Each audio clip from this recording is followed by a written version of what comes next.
Right, we are back. Beautiful song right there. And it's time for us to peruse the newspapers, see what is being reported.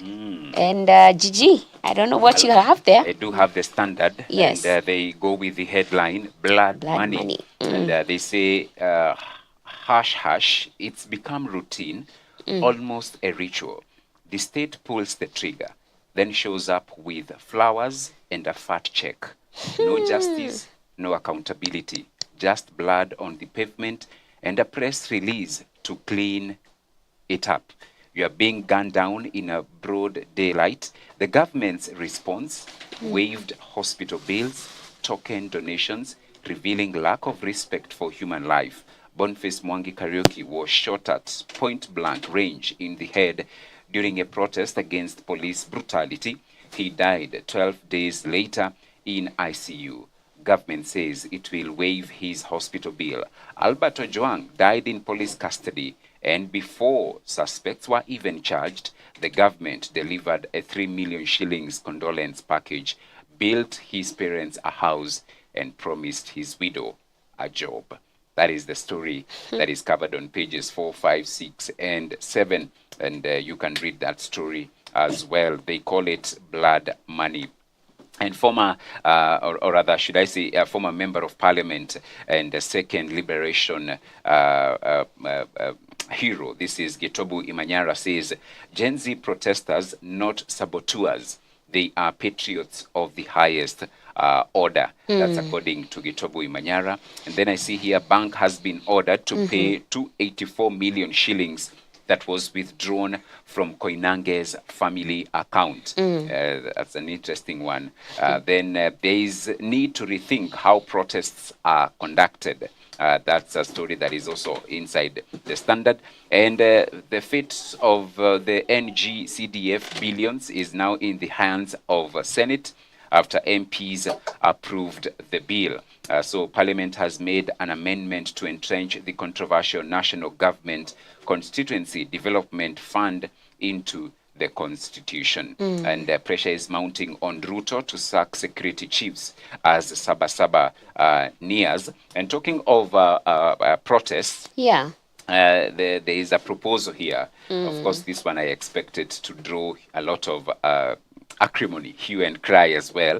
Nairobi woman rep, this is none other than Madam Esther Passaris, has submitted some proposals that are seeking to restrict demos near Parliament.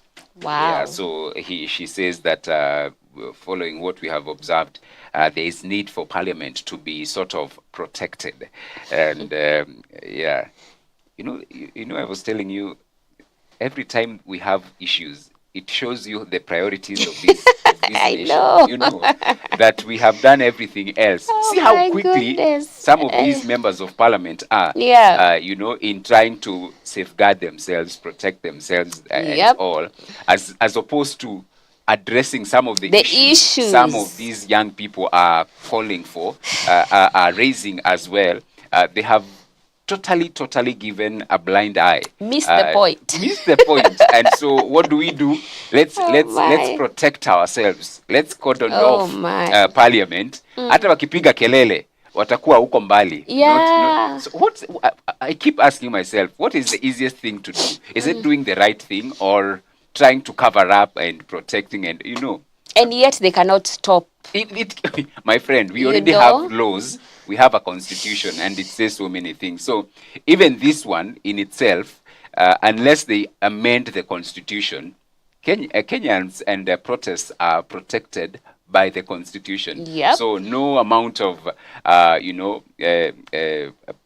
are they called? Laws, by measures and all, will curtail Yeah. the rights of Kenyans in as far as this is concerned. So if I was a member of parliament, I would Yeah. actually try to address some of the issues that are being raised by Kenyans. Yep. And number two, which I think is one which a majority of them can also take. It has been said, if the kitchen is too hot, step out, go kwa sitting room ama dining area, sit there. So if you feel as a parliamentarian the heat is too much, step out. Yeah. Enter sasa into your private life, Yeah. where there are no mandamanos, where there are no, Yes. there are options. But Yeah. you cannot, just because of a few people who feel threatened by what Kenyans are agitating for, that now you bring all those draconian rules and laws and all. It will not stop whatever It's true. in terms of justice, in terms of rights, in terms of good governance, transparency, whatever laws you pass, it will not stop the agitation. It's true. Yeah. And I feel like what happened in the last Mandamano was just a foreshadow of it.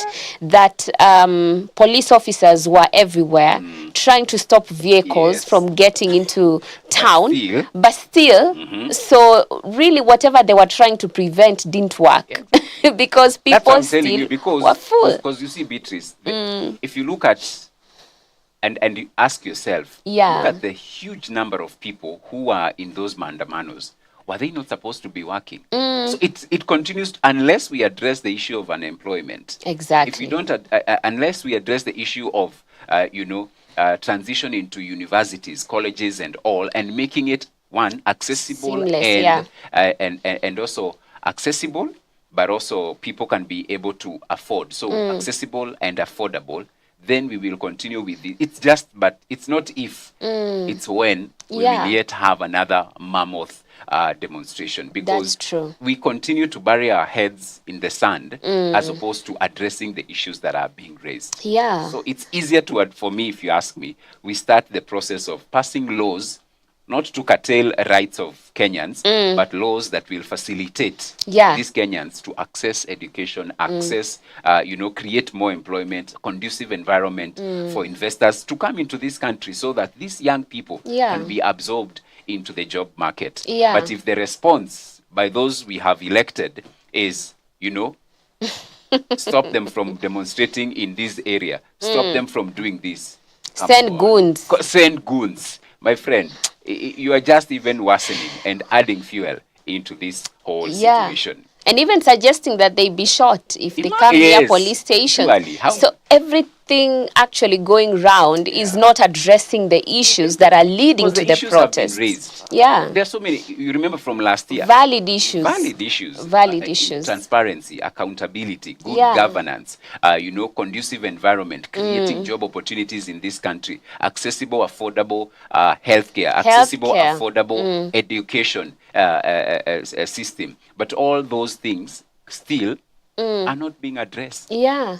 But anyway, just food for thought. Yeah. This one, it may apply to so many, including some of us who are in studio, because KRA has waived penalties on late 2024 tax returns after system glitches.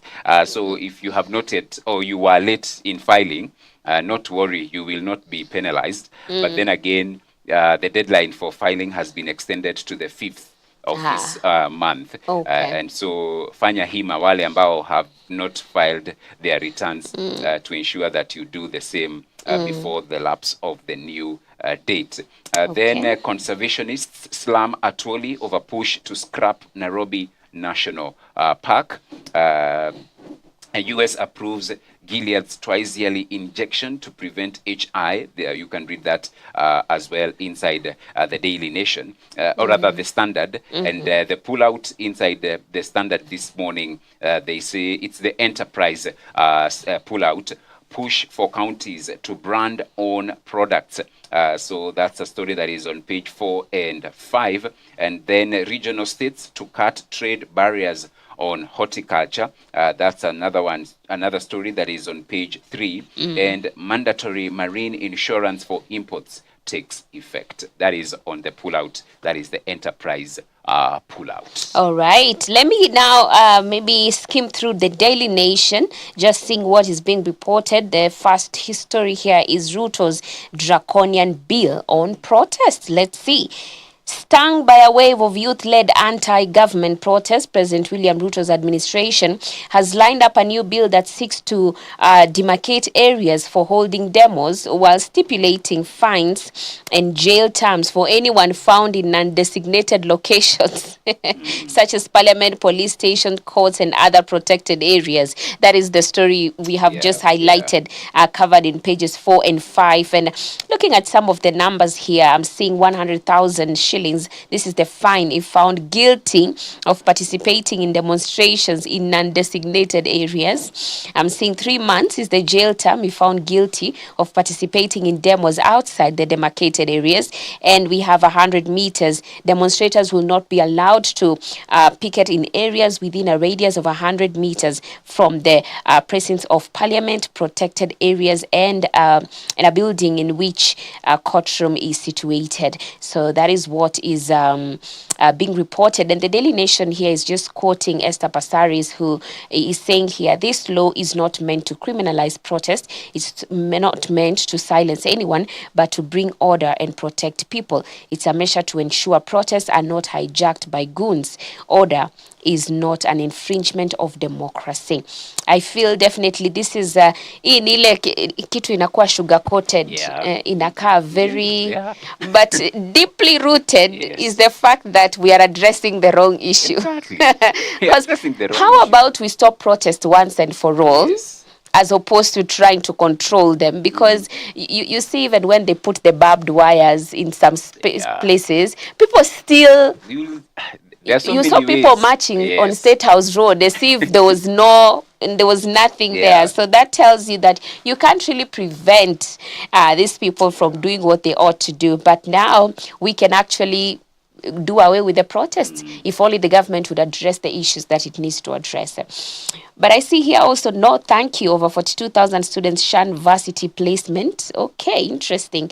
So I see here more than 42,000 candidates who qualified for university admission after sitting the 2024 Kenya Certificate of Secondary Education examinations did not apply for placement through the Kenya Universities and Colleges Central Placement Service. Government data has revealed this represents about 17% of the 244,563 candidates who attained the minimum university entrance grade of C+ and above. So it looks like people are running away from this. You know, I think sometimes they feel, why am I spending so much money in college only for me not to even have a job? That's the thing. And you remember, over the weekend, I was having conversation with the family, and we were saying, you know, we were with Mom and we were telling her, Mom, you kept telling us education is the key, you know, and we were reminding her, alikuwa anatuchapa tuende shule. Some of us wanted to be footballers, akatuthreaten, aniambia ikiwa utaki kusoma utoke kwa nyumba yangu. You know, so I was telling her, now imagine. Now look at where we are. Look at how education is now being, you know, carried and presented. Because if you look at the Kenyan society, of course not everywhere, but those who have made it are, sadly to say, the politicians. True. And so that's why people are saying, why should I spend so much time and money in school, whereas all I need is amass some few shillings and here, convince people, get to Parliament, get to be a governor, and then amass. Because you look at these people, the opulence, the big life, you know. I remember CS, who is now under fire, when he was interviewed a few months ago, he said he has a weakness of the soft things in life. You know, look at the costs, the shoes. You know, one of them was wearing a shoe worth 400,000, belt worth 1.2. Those are politicians, not entrepreneurs, not doctors, not lawyers. Not lawyers. People you can't even explain how they got this money. Because if you are an entrepreneur, you can come and show me, by the way, this is my empire. And I started from here. This is where I am. A doctor. I started as a, you know, trainee. All this. This is where now I am. But now in Kenya, it's politicians and all. And so you are finding people. They are telling you. That's why even you see the what is it called? Content making. Yeah. It's now big because people are like, why should I go to school when all I need is a phone and Just to be creative Exactly. and, you know. so we need sober conversation in this Yeah, nation, we because I do. feel unless we address this situation and arrest the situation early enough, in the years to come, we might find ourselves in deep problems. Yeah, that's yeah, true. And yeah. when our young people now do not even trust Yes. in going to college, Exactly. before that used to be a very prestigious thing. You Yes. can't wait to enter into college because apparently this would make me a better person. But right Education, they now, used to say, was the biggest equalizer. Yeah. Whether you come from a poor background to a affluent background, yeah, so long as books and all of us, we're in the same class, going through the same system and all. And so now, if people are like, why should I go?